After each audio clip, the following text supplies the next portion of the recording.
예, 안녕하세요. 우리 불자님들이요. 우리네 삶이란 참으로 복잡하고 어렵다는 생각인데요. 걱정이 없는 날이 없고요. 부족함을 느끼지 않는 날이 없는가 하면 어느 것 하나 결정하는 것도 쉬운 일이 아닌 것은요. 내일에 대한 확실한 답이 없고 더 좋게 만들려 하는 욕심으로 인한 마음의 번뇌 때문이 아닌가 하는 생각인데요. 부처님의 진리로 행복을 심어주는 청주 BBS 불교방송 제549회차 서일보의 반야의 샘 시간을 통해서 여러분들께 인사를 드립니다. 오늘은 초발심 자격문 두 번째 시간인데요. 개초심화 임무 저자가 모구자죠. 부족국사 진을 스님이란 말이죠. 그래서 고려 사문 모구자인데 모구자라라고 하는 것은 바로 보족사 진울 스님의 아호다 이렇게 표현을 하죠. 진울이라는 것은 아는 것이나 말하는 것이 좀 뛰어나지 못하다 하는 그런 뜻이 담겨 있고요. 또 모구자다라고 하는 것은 소를 길들이는 자다라고 하는 뜻이 있는데요. 바로 견성하는 것을 소를 길들이는 것에 비유를 했다라고 기록이 되어 있어요. 사문이다라고 하는 것은요. 우리가 범어로 사라마나의 음역인데요. 부지런히 만행을 닦고 모든 번뇌를 쉬는 수도자의 뜻이고요. 불교와 불교 이외의 종교에서도 함께 출가자의 총칭으로 쓰이기도 하는데요. 인도에서는 출가해서 수도하는 사람을 사문, 쉽게 얘기하면 바라문이 아니라 바로 개인적으로 바라문에 상해서 개인적으로 출가를 했던 사람, 쉽게 얘기하면 자유사상가를 사문이라고 했어요. 거기에서 유래됐던 용어인데요. 그런 사람을 사문이라 했고요. 특히 일반적으로 불교의 승려를 사문이라 이렇게 칭했는데요. 사문은 달리 수행 성취의 의지가 강하다 해서 정지, 또는 마음을 살아 숨쉬게 한다 해서 식심, 또 악을 끊는다라고 해서 시각, 선법을 닦고 악법을 쉬게 한다 해서 근식, 미혹을 벗어나서 온갖 번뇌의 속박을 벗기 위한 그러한 수행을 쌓는다라고 해서 수도, 수행력이 아직 빈약하다 해서 빈도, 음식을 빌고 법을 빌어서 부처님의 해명을 기른다 해서 걸사라고 하기도 하는데요.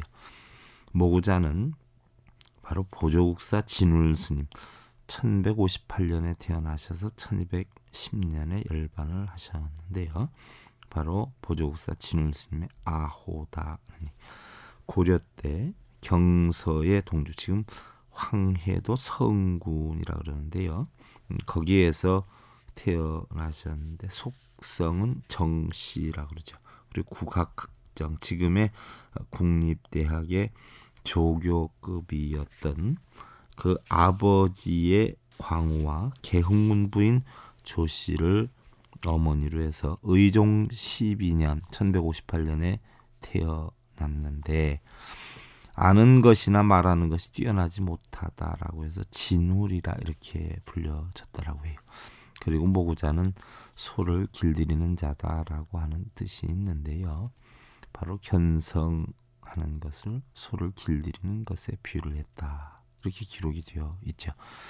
모구자는 어린 시절에 병이 많았는데요. 여러 가지의 많은 약을 써보아도 낫지를 않아서 부모님이 부처님 전에 나아가 불공을 드리고 아들의 병을 고쳐주시면 출가를 시켜서 불문에 바치겠다라고 발언을 해서 바로 이 모구자가 완쾌를 해서 8세가 되던 때에 바로 종이선사에게 출가 입도를 하게 했다라고 기록이 되어 있어요.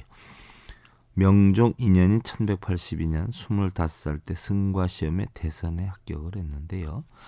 당시 불교 사찰이 부유해지고 승려들의 특권화가 횡행하면서 부패하고 타락하는 불교 현실을 개탄을 해서 입산해서 은둔하게 되었는데요. 창평, 지금 나주지요. 청원사, 또 예천의 보문사, 또 영천의 거조사, 지리산 상무주암, 영원사 등이 머무르면서 습 습정균의 선정과 재를 골고루 닦았다. 습정균의 이치를 터득했고요. 청원사에서 육조단경에 의해서 크게 깨달음을 얻었고, 육조단경이라는 것은 달마 이후 육조 해능스님의까지 가르침을 이야기를 하는 거죠. 또 보문사에서 대장경 열람을 한 후에 거조사에서 고승대덕들과 정해를 익혔다. 바로 뭐예요? 선정과 지혜를 익혔다. 상무주암에 들어가서는 깊은 내관에 들어가서 자신을 뭐예요? 보는 수행, 자성을 찾는 수행을 닦아서 현묘한 경지를 증득하였다라고 하고요. 그 이제 정해사를 결성해서 송광산 길상사에서 11년 동안 선을 닦아서 도를 펴게 됐는데요. 선악이 크게 번성을 했고 승속이 구름처럼 모여들어서 총림을 이루었다라고 했는데요. 처음에는 보조국사 진울스님이 승과를 보러 가서 사람들이 왔는데, 우리가 이렇게 시험 보는 걸로 끝나는 게 아니라 누가 합격이 되든 우리 모여서 올바른 불법을 공부를 하자라고 했더니 거기 오신 스님들이 다 좋다라고 했다는 거예요. 그러면 장소는 어디에서 하는 게 좋냐 해서 바로 송광산 수선사에 만나는 걸로 하자. 그때에 이제 보조국사 진울 스님이 시험에 승과에 결국은 됐는데요. 약속한 날에 이제 송광산 수선사에 모이기로 해가지고 모여서 이제 올바른 불교 공부를 해보자라고 했는데, 실제로 그 약속 장소에서 약속대로 모인 사람이 두 사람뿐이 없다라고 하죠. 바로 보조국사 스님하고 또 진울 스님하고 진울 스님 상좌. 그렇게 해서 사실 둘이서 할까 말까 하다가 그래 진울 스님이 그래도 시작하기로 했으니까 우리끼리라도 하자라고 했는데, 몇 년 만에 한 500여 명이 모여들었다라고 하지요.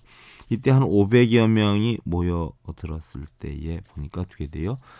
어떤 계율이나 뭐 우리 사람들도 여럿이 살다 보면 지켜지지 않는 것이 많죠. 또 뭔가 질서가 필요하기도 하고요.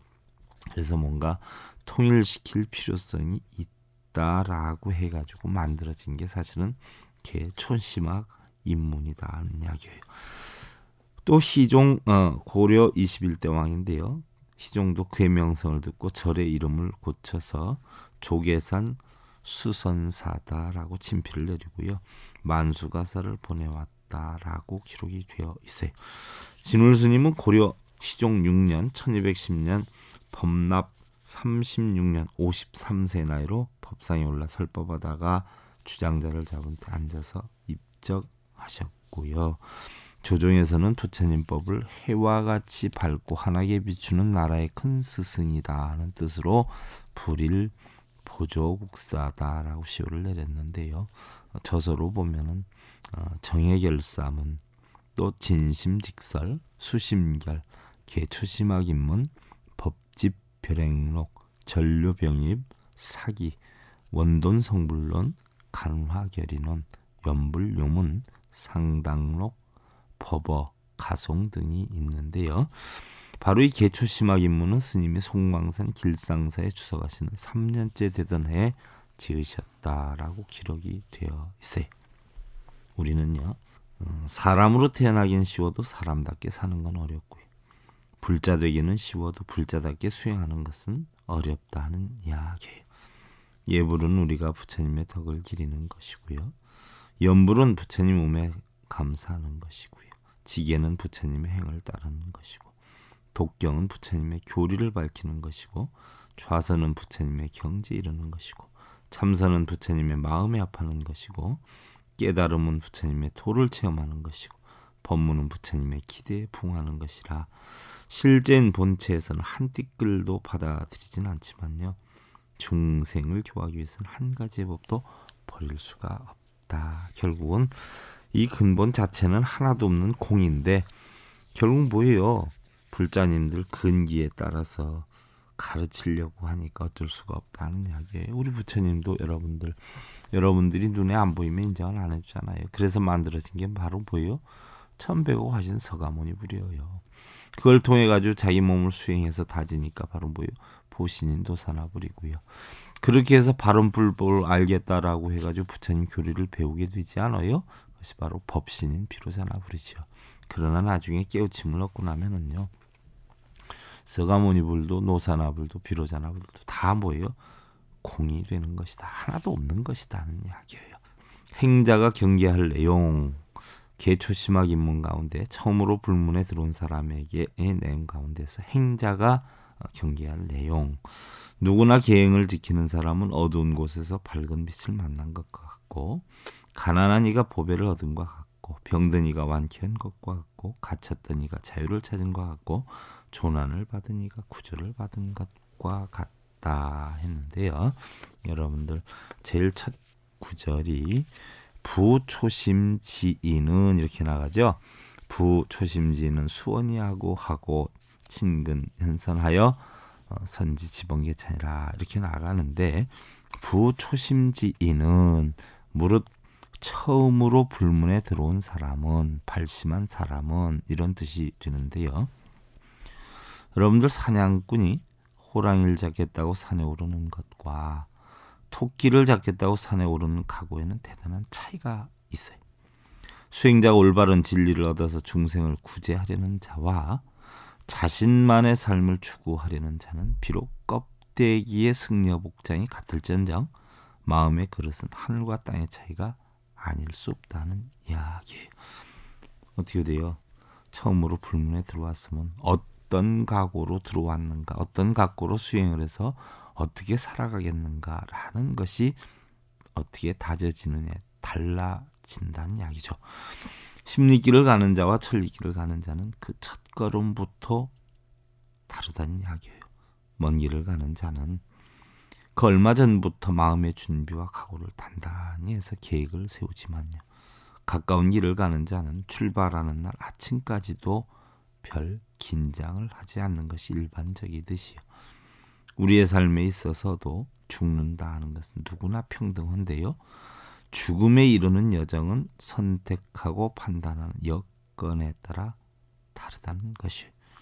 자신이 존귀하게 되고자 하는 자는 남다르게 피나는 노력을 게을리하지 않을 것이고요, 그냥 되는 대로 사는 삶을 살겠다 하는 마음을 가진 자들은요, 대충 하루하루를 보내게 되는데요, 각자의 선택과 판단 그리고 노력하는 정도에 따라 우리 인생은 결정적인 차이가 생긴다는 것이죠.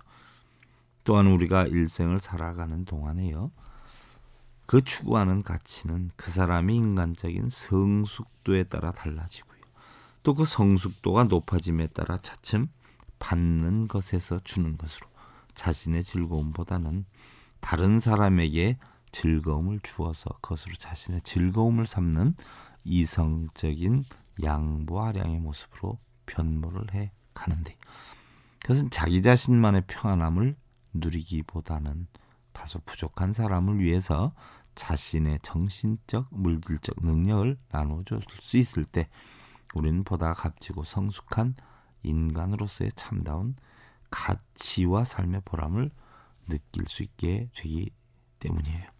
불문에 들어오는 사람은요, 대부분이 부처님의 가르침을 통해서 자신의 부족함을 채우고 자기 자신의 완성을 추구하고 또 나아가서 고통과 번뇌 서덕이는 많은 중생들을 위해서 뭔가 도움을 주겠다 하는 마음으로 출발하는 것이 대부분인데요, 중생을 위한다는 것은요, 그만큼 자기 완성을 초월한 물론 남들에게 줄 수 있는 역량을 갖출 수 있도록 많은 노력을 필요로 해야 한다는 것이에요.